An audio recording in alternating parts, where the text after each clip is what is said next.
This has to be the right way. I remember this path. I've walked it before.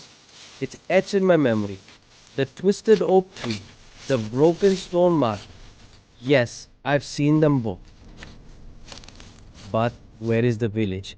It should be right here. It was right here last time. The temple, the houses, the young girl who gave me water. I couldn't have imagined all of that. Did they hide it? No, that's ridiculous. Villages don't just vanish. Hi, everyone, and welcome to Mystery Files Dark Whispers. If you're new here, this is the place where we unravel spine chilling mysteries and eerie tales from around the world. We drop a fresh dose of experience every week, so make sure to hit that like button, subscribe, and turn on the notification bell to never miss a story. We'd love to hear your thoughts on today's tale. The title might sound simple, but trust me, the ending is nothing like what you're expecting, is far darker than you imagine. So share your theories and comments below. Now, let's dive into the darkness. I am a professional trekker, a leader for a reputed trekking agency that explores India's most stunning trails. My life revolves around mountains, the wilderness, and the exhilarating rush of discovering the unknown. Yet, after years of trekking the same paths, the magic began to fade. So, when my boss suggested I scout new trails, I jumped at the idea. I wanted something fresh, something different. Little did I know, this quest would lead me to something I could never explain. For days later, I found myself at a small, unremarkable town called Share. It was surrounded by dense forests that seemed untouched by human footprints. Perfect, I thought. My trek started with hours of walking, the solitude occasionally broken by a villager passing by. I was exhausted, running on empty, when I spotted a young woman walking toward me. "Are you all right?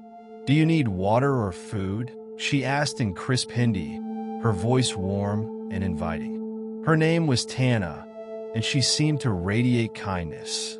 She offered to take me to her village, Pindon, just 10 minutes away. It was too good to refuse. Pindon was perfect, picturesque, almost unreal in its neatness. Tana's family welcomed me like I was one of their own, feeding me a hearty meal. There were 17 in total, all warm, all cheerful. It was strange how quickly I felt at home. Then, as the sun dipped, drumbeats filled the air. "What's that?" I asked. Tana's grandfather, an elderly man with a gentle demeanor, spoke. "Tonight is our annual monsoon festival. We sacrifice the strongest bull to ensure fertility for the village." The ceremony was unlike anything I had ever witnessed. Rituals, chants, the rhythmic beat of the drums. It was mesmerizing. Tana stayed by my side, explaining each ritual. Not being a fan of animal sacrifice, I decided to step away and stay elsewhere when the sacrifice was taking place. She even teased, "You'll love the feast tonight. We'll be eating bull meat." And she was right. That meal, tender, flavorful, unforgettable, was the best I'd ever had. The villagers ate together, their joy contagious. After dinner, I was shown to my sleeping quarters, the room of Tana's grandfather. Oddly, he wasn't there. "Where is he?" I asked. Tana smiled. "He's resting elsewhere tonight. Sleep well." The next morning was bright and clear, the air crisp. After breakfast, Tana's mother handed me a small white object. "It's a souvenir for good fortune," she said. I thanked them all and prepared to leave, asking, "Where's your grandfather? I'd like to say goodbye." Tana smiled again. "He's gone, but don't worry, he'll always be with you." I felt a chill at her words, but brushed it off as a figure of speech. Days passed as I explored nearby towns and villages. When my route brought me back toward Pindon, I couldn't resist visiting the warm, welcoming people I had left behind. But the path was gone. I retraced my steps, combed the forest, but there was no sign of the village. Frustrated and confused, I returned to the road, where I flagged down a passing villager. "Can you help me find Pindon? It's a village nearby," I asked. The man's face darkened. "There's no village called Pindon here. You shouldn't be in this area after dark." I stared at him, incredulous. "I stayed there a week ago. I met a woman named Tana. There was a festival." His expression hardened. "Did they sacrifice a bull that night?" "Yes." My voice was trembling now. The man sighed deeply. "That village, it doesn't exist anymore. It's said to appear only during the monsoons, and those who visit it, they never forget." My chest tightened.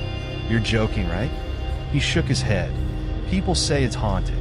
The strongest bull they sacrifice? That's no animal. It's a man, always the oldest and strongest elder of the village." "Did you meet her grandfather?"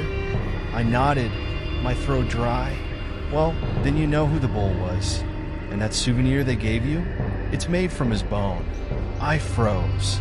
My hand instinctively reached for the object in my bag. But it was gone. Gone. As if it had never existed. Just like Pindon. That village, those people, that night, it was all real. I know it was real. But to this day, no one has been able to find Pindon. And I'll never forget what the girl told me. He'll always be with you. Hi, my name is Tana. Would you like to visit my village? Thank you for staying with me until the very end. If you enjoyed this journey into the shadows, please hit that like button and subscribe to the channel.